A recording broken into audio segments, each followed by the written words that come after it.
वालेकुम वरहमतुल्लाहि वबरकातुहू। आज जुमे का दिन है, पहला दिन जलसा सालाना यूके 2025 का। और जो मंज़र आपके सामने ये है, एक जो तबलीगी गेस्ट हैं, जो मेहमान हैं, उनकी बैठने की जगह आपस में गुफ्तगू कर रहे हैं, मालूमात का तबादला कर रहे हैं। तो हमारे साथ एक गेस्ट हैं यहाँ मुकामी यूके की, पंजाबी में हम बात करेंगे। और इनका अपना एक कारोबार काम भी है और आज इनको बतौर गेस्ट एक दो साथ लेके आए हैं। तो पंजाबी चलो जी, तुसी अपना पहले तो थोड़ा जिहा तारफ करवा दो ताकि लोगों को पता लगे कि तुसी ने किसी नाल गल कर रहे हैं। मेरा नाम रेशम जासी है और मैं इधर इवेंट्स करती हूँ, सारा कुछ जो भी कहूँ A to Z,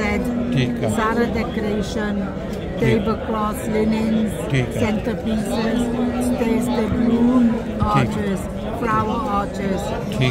जो भी चाहिए, लाइट्स वगैरह, ठीक है। सादा अपना केटरिंग है, अच्छा, अपना डीजे भी है, अपनी फोटोग्राफी है, ठीक है, सब अपने ज़्यादा वन स्टॉप इवेंट्स है। अच्छा अच्छा, बहुत अच्छे।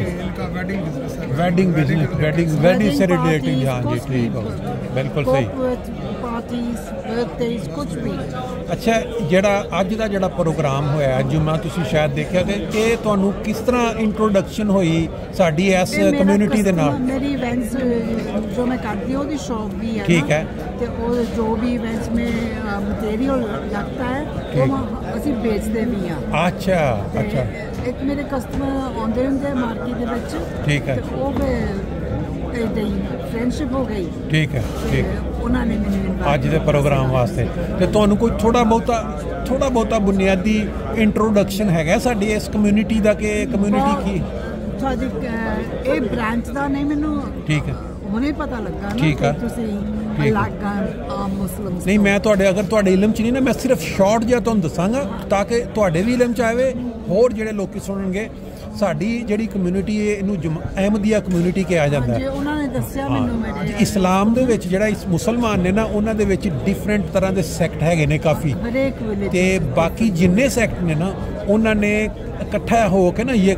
करके आपस में मिल के उन्होंने कहा जी ये जिहड़ा सैक्ट है ना, ये साडे नाल सूट नहीं करता क्योंकि अमन की तलीम दिंदा है, ये चाहता कि अमन फैले। तो असी जिहड़े चाहते हैं कि अमन नाल नहीं, ये इस्लाम दे विच जो चीज़ ना मनी जाए वो उत्ते जबरदस्ती धौंसली नाल किया जाए। जिहड़ी जमात अहमदिया का यह है कि कोई भी गल जिहड़ी डायलॉग दे नाल, कुरान मजीद जिहड़ी बुक है, जिवें तुहाडी हाईली कोई बुक हैगी, इस तरह ही तक इहदे विचों जिहड़े तुहाडे कोल दलाइल ने उहदे नाल गल करो, अगले बंदे नूं कायल करो। तो बाकी कहते कि नहीं सानू फकीयत हासिल है, जिहड़ा ना मन्ने ये थोड़ा जिहा बुनियादी फर्क सी। उसके बाद फिर जिहड़ियां मुख्तलिफ हुकूमतां आईयां ना पाकिस्तान च, उन्होंने यूज़ किया अपने मकासद, अपनी कुर्सी बचाने वास्ते। उन्होंने लोगों को जिहड़े फनैटिक ने हर मजहब च पाए जाते, उन्होंने कहा कि इस कम्यूनिटी के खिलाफ जिहड़ा ना तुसीं रौला पावो तो असीं तुहानूं साथ और तुसीं फिर साडा लोगों का साडे नाल ये करदे भुट्टो दौर च शुरू होया। जिहड़ा भुट्टो सी वज़ीर आज़म पाकिस्तान, उन्हें रल के मौलवी जिहड़े फनैटिकर हर मजहब च जिवें उन्होंने डिमांड करवाई कि इन्हों गैर मुस्लिम करार दिओ, इस्लाम चों कढ दिओ। उन्हें हुण वज़ीर आज़म का काम को नहीं है कि तुसीं इस्लाम मजहब के नाल तअल्लुक की तुहाडा। उन्होंने आख्या जी ठीक है, असैम्बली दे विच बह के ना सारिਆਂ कोल वोट पवा के इन्हों इस्लाम चों खारिज कर दिओ। ਉਹਦੇ ਵਿੱਚ ਇਹ ਸੀ कि ਬਾਜ਼ मुल्कां ਦਾ ਬਾਹਰੋਂ ਪ੍ਰੈਸ਼ਰ ਸੀ, इस सऊदी अरब जिवें फैसल का दौर सी, उन्हें कहा इन्हां दे सैक्ट खिलाफत चल रही है, कहते एक बंदे दे हर गल मननी जिन्हों खलीफा कहते,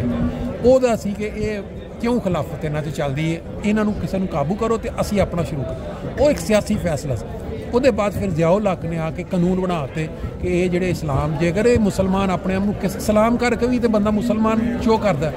3 साल जेल, जिहड़ा बंदा कुरान मजीद पढ़े या पता लगे ये उदों दा प्रोसीक्यूशन चल रही। फिर साडे खलीफा जिहड़े सीगे ना, उन्होंने 84 च मुल्क छड्डना पिया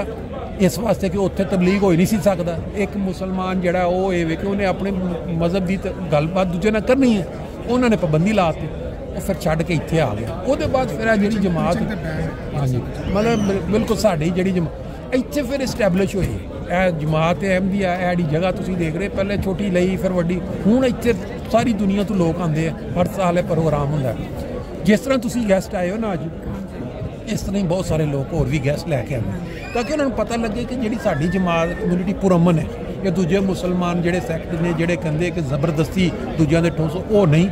डायलॉग है। अगर किसी बंदे नूं लगे कि भई अच्छी तालीम है, इन्हां दे बच्चन अच्छे ने, कि असीं एक्सैप्ट करने जो अपना कोई लेकिन संग नहीं है। ਤੇ ਤੁਹਾਡਾ ਆਪਣਾ ਜਿਹੜਾ ਬੇਸਿਕਲੀ ਰਿਲੀਜਨ ਸਿੱਖ ਹੈ ਜਾਂ ਹਿੰਦੂ ਤੁਸੀਂ ਮੈਂ ਉਹਨਾਂ ਚੋਂ ਜੀ एथियस्ट है पता आपको? एथियस्ट हाँ जी ठीक है वो तो ऑपोजिट है मैं अच्छा ਉਹਦੇ ਆਪੋਜ਼ਿਟ ਸੀ ਠੀਕ ਹੈ ਮੈਂ ਮੰਦਿਰ ਵੀ ਜਾਂਦੀ ਆ ਮੈਂ ਅੱਛਾ ਗੁਰਦੁਆਰੇ ਜਾਈਦਾ ਚਰਚ ਵੀ ਜਾਈਦਾ ਉਹਦਾ ਸਬੂਤ ਹੈ ਕਿ ਅੱਜ ਤੁਸੀਂ ਇੱਥੇ ਜਿਹੜਾ ਬੈਠੇ ਵੀ ਤਾਂ ਉਹਦਾ ਸਬੂਤ ਹੈ ਨਾ ਮੰਦਿਰ ਵੀ ਜਾਣਾ ਉੱਥੇ ਵੀ ਜਾਣਾ ਇੱਥੇ ਵੀ ਜਾਣਾ ਤੇ ਉਹਦੀ ਵਜ੍ਹਾ ਕੀ ਆ ਮੈਂ ਸਟੱਡੀ ਕੀਤੀ ਆ ਸਾਰੀਆਂ ਰਿਲੀਜਨਸ ਠੀਕ ਤਾਂ ਮੈਂ ਉਹ ਸਟੱਡੀ ਇਸ ਲਈ ਕੀਤੀ ਤੇ ਮੈਂ ਟੀਚ ਕਰਦੀ ਹੁੰਦੀ ਸੀ ਠੀਕ ਹੈ different ਦੁਨੀਆ ਦੇ different religions ਉਸ ਕਰਕੇ ਮੈਨੂੰ ਖੁਦ ਪਹਿਲਾਂ ਸਿੱਖਣਾ ਪਿਆ ਹਾਂ ਠੀਕ ਹੈ ਸਿੱਖਿਆ ਤਾਂ ਲਾਈਫ ਟਾਈਮ ਨਹੀਂ ਤੁਸੀਂ ਵੈਸੇ ਆਪਣੇ ਜਿਹੜਾ ਲਾਈਫ ਟਾਈਮ ਚ ਜਿੰਨਾ ਮਰਜ਼ੀ ਸਿੱਖੀ ਜਾਓ ਬਿਲਕੁਲ ਠੀਕ ਹੈ ਸਮੁੰਦਰ ਵੈਸਾ ਹੈ ਬਿਲਕੁਲ ਇਸ ਤਰ੍ਹਾਂ ਹੀ ਕभी ਮੁੱਕਦਾ ਨਹੀਂ ਤੁਸੀਂ ਪੈਦਾਇਸ਼ੀ ਤੌਰ ਤੇ ਜਿਹੜਾ ਤੁਹਾਡਾ ਫੈਮਿਲੀ ਸੀਗੀ ਉਹ ਬੇਸਿਕਲੀ ਬਿਲੋਂਗ ਮੈਂ ਬੋਰਨ ਹੋਈ ਹਾਂ ਸਿੱਖ ਫੈਮਿਲੀ ਤੋਂ ਠੀਕ ਮੇਰੇ ਡੈਡੀ ਵੀ ਅੱਛਾ ਅੱਛੀ ਤਰ੍ਹਾਂ ਠੀਕ ਹੈ ਫੋਲੋ ਨਹੀਂ ਸੀ ਕਰਦੇ ਠੀਕ ਹੈ ਹਾਂਜੀ ਸਹੀ ਨਹੀਂ ਕਦੇ ਪੱਗ ਨਹੀਂ ਸੀ ਬੰਨੀ ਅੱਛਾ ਟੋਪੀ ਲੈਂਦੇ ਸੀ ਠੀਕ ਹੋ ਗਿਆ ਠੀਕ ਹੋ ਇੰਗਲਿਸ਼ ਹੈਟ ਬਿਲਕੁਲ ਸਹੀ ਬਾਬਾ ਗੁਰੂ ਨਾਨਕ ਨੂੰ ਸਿੱਖ ਮਜ਼ਹਬ ਜਿਹੜਾ ਉਹ ਆਪਣੇ ਮੰਨਦੇ ਨੇ ਨਾ ਤੇ ਉਹਨਾਂ ਦਾ ਅਸੀਂ ਫੈਮਿਲੀ ਸਿੱਖ ਚੋਂ ਹੀ ਆ ਪਰ ਮੇਰੇ ਆਪਣੇ ਡੈਡੀ ਨਹੀਂ ਸੀ ਮੰਨਦੇ ਖਿਲਾਫ ਨਹੀਂ ਸੀ ਉਹ ਵੈਸੇ ਕਹਿੰਦੇ ਸੀਗੇ ਪਈ ਉਹਦਾ ਕਿਸਨੇ ਦੇਖਿਆ ਠੀਕ ਹਾਂਜੀ ਮਦਰ ਕਹਿੰਦੇ ਉਹ ਫਾਲੋ ਉਹ ਤਾਂ ਮੇਰੀ ਮੰਮੀ ਵਿਚਾਰੀ ਅਨਪੜ੍ਹ ਸੀ ਉਹਨੂੰ ਫਿਰ ਨੌਲੇਜ ਸੀ ਠੀਕ ਹੈ ਠੀਕ ਹੈ ਸਟੋਰੀਆਂ ਦੱਸਦੇ ਹੁੰਦੇ ਸੀਗੇ ਮੈਨੂੰ ਸਾਨੂੰ ਹਨਾ ਬੱਚਿਆਂ ਨੂੰ ਸਹੀ ਹੈ ਬਚਪਨ ਚ ਤੁਸੀਂ ਜਿਹੜਾ ਇੱਥੇ ਜਿਹੜਾ ਤੁਸੀਂ ਯੂਕੇ ਚ ਬਾਹਰ ਹੋਏ ਸੀਗੇ ਨਹੀਂ ਮੈਂ ਛੋਟੀ ਹੁੰਦੀ ਆਈ ਹਾਂ ਛੋਟੇ ਹੁੰਦੇ ਆ ਨਾ ਕਿਉਂਕਿ ਯੂਕੇ ਚ ਠੀਕ ਹੋ ਗਿਆ ਤੇ ਇਹ ਕੰਮ ਜਿਹੜਾ ਤੁਸੀਂ ਸ਼ੁਰੂ ਕੀਤਾ 2017 ਸ਼ੁਰੂ ਕੀਤਾ ਆਪਣਾ ਹਾਂਜੀ ਵੈਸੇ ਹੀ ਬਾਈ ਚਾਂਸ ਹੋ ਗਿਆ ਜਾਂ ਕਿਸੇ ਨੇ ਕਿਹਾ ਸੀ ਕਿ ਇਹ ਸ਼ੁਰੂ ਕਰੋ ਅੱਛਾ ਕੰਮ ਕਬ ਦੀ ਖੁਆਇਸ਼ ਸੀਗੀ ਅੱਛਾ ਖਾਈ ਸੀਗੀ ਠੀਕ ਹੈ ਤੇ ਸੈਟੀਸਫਾਈਡ ਜੇ ਅੱਛਾ ਹੈ ਮਤਲਬ ਤੁਹਾਡੀ ਬਹੁਤ ਵਧੀਆ ਚੱਲ ਰਿਹਾ ਤੇ ਇਹ ਜਿਹੜਾ ਅੱਜ ਤੁਸੀਂ ਇੱਥੇ ਮਾਹੌਲ ਦੇਖਿਆ ਆ ਕੇ ਤੁਸੀਂ ਬੈਠੇ ਹੋ ਯਾਰ ਤੁਹਾਡੇ ਇਹਦੇ ਮੁਤਲਕ ਕੀ ਤਾਸਰ ਬਣਿਆ ਕਹਿੰਦੇ ਨੇ ਫਸਟ ਇੰਪ੍ਰੈਸ਼ਨ ਅੱਛਾ ਮੇਰੇ ਲਈ ਐਜੂਕੇਸ਼ਨਲ ਐਕਸਪੀਰੀਅੰਸ ਹੋਇਆ ਠੀਕ ਹੈ ਤੇ ਮੈਂ ਕਾਫੀ ਕੁਝ ਜਿੱਦਾਂ ਤੁਸੀਂ ਦੱਸਿਆ ਜੀ ਹਰੇਕ ਰਿਲੀਜਨ ਦੇ ਵਿੱਚ ਬ੍ਰਾਂਚਸ ਹੁੰਦੀਆਂ ਹਾਂਜੀ ਈਵਨ ਸਿੱਖੀਜ਼ਮ ਚ ਵੀ ਅਲੱਗ-ਅਲੱਗ ਬ੍ਰਾਂਚਸ ਅਲੱਗ-ਅਲੱਗ ਤਰ੍ਹਾਂ ਦੇ ਸਿੱਖ ਹੈ ਔਰ ਕ੍ਰਿਸਚੀਅਨਿਟੀ ਵੀ ਤਾਂ ਬਹੁਤ ਬ੍ਰਾਂਚਸ ਬਿਲਕੁਲ ਇਸ ਤਰ੍ਹਾਂ तो मैं एक चर्च जाती हाँ दूसरे को भी दूजे को भी गई हाँ एक खास वो करके साडे लग गए ते उत्थे मैं जाती हाँ ते क्रिश्चियनिटी बहुत डिफरेंट है बिल्कुल इस तरह क्योंकि मैं सिखां दा भी देखे ने ਉੱਥੇ ਉਹ ਇੰਡੀਆ 'ਚ ਕਈ ਵਾਰੀ ਜਿਹੜੇ ਮੁਖਤਲਿਫ ਜਿਨ੍ਹਾਂ ਦੀ ਆਪਸ ਦੇ ਵਿੱਚ ਇਖਤਲਾਫਾਤ ਨੇ ਤੇ ਉਹ ਮੇਰਾ ਆਪਣਾ ਇੱਕ ਖਿਆਲ ਹੈ ਕਿ ਜਿੱਥੇ ਵੀ ਜਦੋਂ ਕਿਸੇ ਬੰਦੇ ਕੋਲ ਡਾਇਲਾਗ ਖਤਮ ਹੋ ਜਾਂਦਾ ਨਾ ਉਹਦੇ ਕੋਲ ਦਲਾਇਲ ਖਤਮ ਹੋ ਜਾਂਦੇ ਨੇ ਫਿਰ ਉਹ ਮਾਰਨ ਕੁੱਟਣ ਤੇ ਸ਼ੁਰੂ ਹੋ ਜਾਂਦਾ ਜਿਹੜੇ ਵੀ ਮਜ਼ਹਬ ਚਲ ਜਾਓ ਹੁਣ ਇੱਥੇ ਇਸਲਾਮ 'ਚ ਵੀ ਜਿਹੜੇ ਦੂਜੇ ਸੈਕਟ ਨੇ ਜਿਹੜੇ ਅਹਿਮਦੀ ਨਹੀਂ ਹੈ ਉਹਨਾਂ ਕੋਲ ਦਿੱਲੀ ਜਿਹੜੀ ਕੁਰਾਨ ਬੁੱਕ ਹੈ ਸਾਡੀ ਉਹ ਤੇ ਦੂਜੀ ਜਿਹੜੀਆਂ ਸਾਡੀ ਮੰਨਦੇ ਆ ਕਿ ਨਬੀ ਕਰੀਮ ਸੱਲੱਲਾਹੁ ਅਲੈਹਿ ਵਸੱਲਮ ਉਹਨਾਂ ਨੇ ਜੋ ਗੱਲਾਂ ਦੱਸੀਆਂ ਸੀਗੀਆਂ ਜਦੋਂ ਉਹਦੇ 'ਚ ਹਵਾਲਾ ਦੇ ਤੇ ਉਹਨਾਂ ਕੋਲ ਜਵਾਬ ਨਹੀਂ ਨਾ ਆਉਂਦਾ ਫਿਰ ਕਹਿੰਦੇ ਇਹਨਾਂ ਦੇ ਖਿਲਾਫ ਮਾਰ ਕਟਾਈ ਸ਼ੁਰੂ ਕਰੋ ਇਹਨਾਂ ਦੇ ਖਿਲਾਫ ਕਾਨੂੰਨ ਬਣਾਓ ਮੈਂ ਗੱਲ ਜ਼ਰੂਰ ਕਹੂੰਗੀ ਸਾਡੇ ਸਿੱਖੀਜ਼ਮ ਦੇ ਵਿੱਚ ਹਾਂਜੀ ਹੁਣ ਜਿਹਦਾ ਮੁਸਲਮ ਕਹੋਗੇ ਤੁਸੀਂ ਅੱਲਾਹ ਨੂੰ ਮੰਨੋ ਹੋਰ ਕਿਸੇ ਨੂੰ ਨਾ ਹਾਂ ਸਹੀ ਕ੍ਰਿਸਚਨ ਕਹੋਗੇ ਤੁਸੀਂ ਜੀਸਸ ਨੂੰ ਮੰਨੋ ਹੋਰ ਕਿਸੇ ਨੂੰ ਹਾਂਜੀ ਅਸੀਂ ਕੀ ਕਹਿਣਾ ਤੁਸੀਂ ਮੁਸਲਿਮ ਹਾਂ ਪੂਰੀ ਸਿੱਧਤ ਦੇ ਨਾਲ ਸਹੀ ਹੈ ਆਪਣਾ ਧਰਮ ਬਿਲਕੁਲ ਸਹੀ ਗੱਲ ਤੁਸੀਂ ਹਿੰਦੂ ਆ ਤੁਸੀਂ ਪੂਰੀ ਤਰ੍ਹਾਂ ਪੂਜਾ ਕਰੋ ਆਪਣੇ ਸਹੀ ਗੱਲ ਬਿਲਕੁਲ 93 ਗॉड्स ਹੈ ਬਿਲਕੁਲ ਸਹੀ ਹੈ ਬਿਲਕੁਲ ਸਹੀ ਜੋ ਜਿਸ ਨੂੰ ਵੀ ਤੁਸੀਂ ਮੰਨਦੇ ਆ ਤੁਸੀਂ ਪੂਰੀ ਸ਼ਿੱਦਤ ਨਾਲ ਠੀਕ ਹੈ ਬਿਲਕੁਲ ਠੀਕ ਹੈ ਅਸੀਂ ਇਹ ਨਹੀਂ ਕਹਾਂਗੇ ਸਾਡੇ ਧਰਮ ਬਚਾਓ ਤੁਹਾਨੂੰ ਦੱਸਾਂਗੇ ਜ਼ਰੂਰ ਹਾਂ ਸਾਡੀ ਹਿਸਟਰੀ 'ਚ ਹੈ ਠੀਕ ਹੈ ਪਰ ਇਹ ਨਹੀਂ ਐਕਸਪੈਕਟ ਕਰੋਗੇ ਤੁਸੀਂ ਕਨਵਰਟ ਹੋਣਾ ਤੁਹਾਡੀ ਮਰਜ਼ੀ ਸਹੀ ਹੈ ਅਸੀਂ ਇੱਕ ਕਦੀ ਵੀ ਨਹੀਂ ਕਹੋਗੇ ਕਨਵਰਟ ਹੋਣਾ ਬਿਲਕੁਲ ਠੀਕ ਹੈ ਅਸਲ 'ਚ ਤੁਹਾਡੀ ਨੌਲੇਜ ਕਰਕੇ ਤੁਹਾਨੂੰ ਦੱਸਾਂਗੇ ਜ਼ਰੂਰ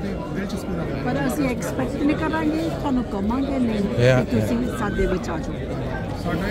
ਅਸੀਂ ਤੁਹਾਨੂੰ ਇਹ ਕਹਾਂਗੇ ਆਪਣੀ ਰਿਲੀਜਨ ਨਿਭਾਓ ਜਿਸ ਤਰ੍ਹਾਂ ਤੁਹਾਡੇ ਤੁਸੀਂ ਜਿਵੇਂ ਸਾਡਾ ਸਾਡੀ ਕਮਿਊਨਿਟੀ ਫੁੱਲੀ ਪੀਸਫੁਲ ਹੈ ਅਸੀਂ ਕਿਸੇ ਬੰਦੇ ਨੂੰ ਫੋਰਸ ਨਹੀਂ ਕਰਦੇ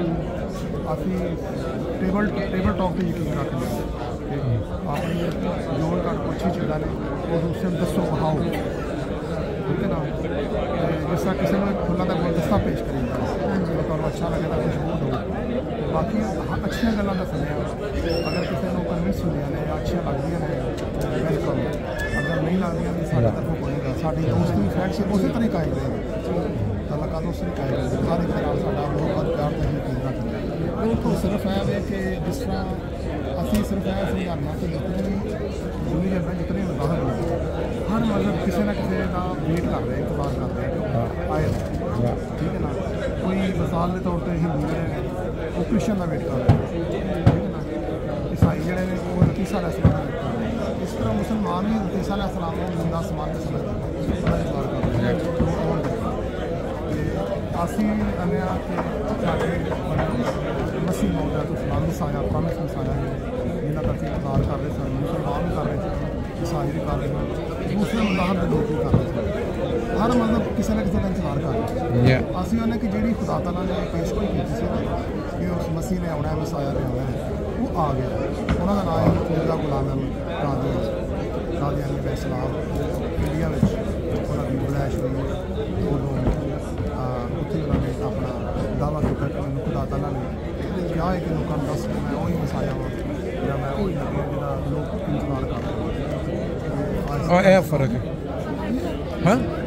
ਨਹੀਂ। ਮੈਂ ਬਾਹਰ ਇਸ ਤਰ੍ਹਾਂ ਕਿ ਇਹਨਾਂ ਨੇ ਗੱਲ ਬੜੀ ਅੱਛੀ ਤਰੀਕੇ ਨਾਲ ਸਮਝਾਈ ਹੈ। ਕੋਈ ਕਿਸੇ ਕਿਸਮ ਦੀ ਕਿਸੇ ਬੰਦੇ ਦੇ ਉੱਤੇ ਕੋਈ ਪ੍ਰੈਸ਼ਰ ਕੋਈ ਕੁਛ ਨਹੀਂ। ਹਰ ਬੰਦਾ ਜਦੋਂ ਕੋਈ ਦੂਜੇ ਨੂੰ ਬੰਦਾ ਆਉਂਦਾ ਕਿ ਮੈਂ ਇੱਕ ਚੀਜ਼ ਤੋਂ ਮੁਤਮਿਨ ਹਾਂ ਨਾ, ਮਸਲਨ ਮੈਨੂੰ ਇੱਕ ਚੀਜ਼ ਤੋਂ ਬੜੀ ਰਾਹਤ ਮਿਲ ਰਹੀ, ਖੁਸ਼ੀ ਮਿਲ ਰਹੀ ਹੈ, ਤੇ ਦੂਜੇ ਇਨਸਾਨ ਵੀ ਉਸ ਤੋਂ ਖੁਸ਼ੀ ਉਠਾਉਣ, ਉਸ ਤੋਂ ਫਾਇਦਾ ਉਠਾਉਣ। ਬਾਕੀ ਮਰਜ਼ੀ ਉਹਦੀ ਆਪਣੀ। ਹੁਣ ਇਹ ਸਾਡਾ ਜਿਹੜਾ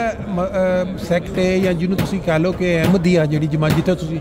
ਸਾਡਾ ਵੀ ਇਹ ਵੇ ਕਿ ਤੁਹਾਨੂੰ ਅਗਰ ਇੱਕ ਤਾਲੀਮ ਖੁਦਾ ਤਾਲਾ ਦੇ ਇੱਕ ਪੈਗੰਬਰ ਨੇ ਜਿਹੜਾ ਕਿ ਅੱਲਾ ਵੱਲੋਂ ਜਿਹਨਾਂ ਨੇ ਪਹੁੰਚਾਈ ਹੈ,